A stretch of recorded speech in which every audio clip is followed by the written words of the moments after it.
कैलाश शहर में छात्रा की मौत को लेकर हड़कंप, पोस्टमार्टम रिपोर्ट से असंतोष, न्याय की मांग को लेकर हाईकोर्ट जाएगा परिवार।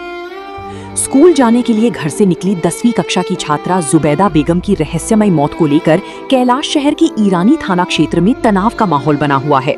ईरानी ग्राम पंचायत के वार्ड नंबर 4 निवासी बरकत अली की बेटी जुबैदा 10 जुलाई की सुबह स्कूल के लिए निकली थी, लेकिन शाम तक घर नहीं लौटी। काफी खोजबीन के बाद परिवार ने थाने में गुमशुदगी की शिकायत दर्ज कराई। अगले दिन 11 जुलाई को हीरा छड़ा चाय बागान के जंगल से उसका शव फंदे से लटका हुआ बरामद हुआ। परिवार और स्थानीय लोगों का आरोप है कि जुबैदा की हत्या कर शव को पेड़ से लटकाया गया है। परिजनों ने दावा किया कि अंतिम संस्कार से पहले शरीर पर कई चोटों के निशान मिले थे। पुलिस ने एक नाबालिग संदिग्ध को गिरफ्तार कर जुवेनाइल होम भेजा है, लेकिन जांच और पोस्टमार्टम रिपोर्ट को लेकर लोगों में नाराजगी है। स्थानीय समाज सेवियों ने निष्पक्ष जांच और सभी दोषियों को कड़ी सजा देने की मांग की है। परिवार ने अब न्याय के लिए हाईकोर्ट का दरवाजा खटखटाने का फैसला किया है।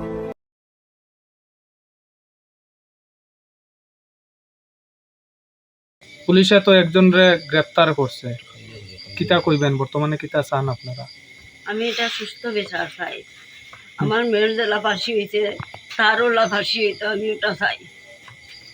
আমার মেয়েরে খুব একটা কষ্ট করিয়া তারা ইয়ে করছে। আমার মেয়ের কোনো রোগ নাই, কোনো কিচ্ছু নাই, সুস্থ মাইয়া আমার বাড়িয়া গেছে বার্তা কিয়া। কোন ক্লাসে পড়তো? খাওয়া দাওয়া করছি, 10 পড়তো, কোন স্কুলে পড়তো? বরহলা স্কুল, আপনারা বাড়ি কোনানে? ইরানি কয় নাম্বার ওয়ার্ড? 4 নাম্বার।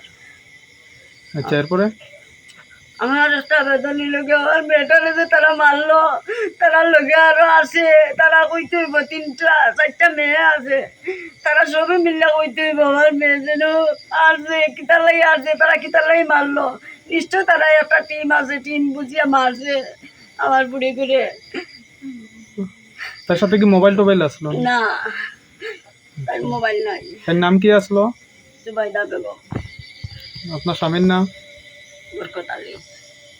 কি দাবি থাকবো আপনার প্রশাসনের কাছে? আমার দাবি হইলো প্রশাসনের কাছে, প্রশাসনে কোনো সময় নিচে না, এখনো নেন না, যে আমার দাবি হইলো প্রশাসনে আমার মেয়ের সুস্থ বিচারটা চাই আমি। ঠিক আছে।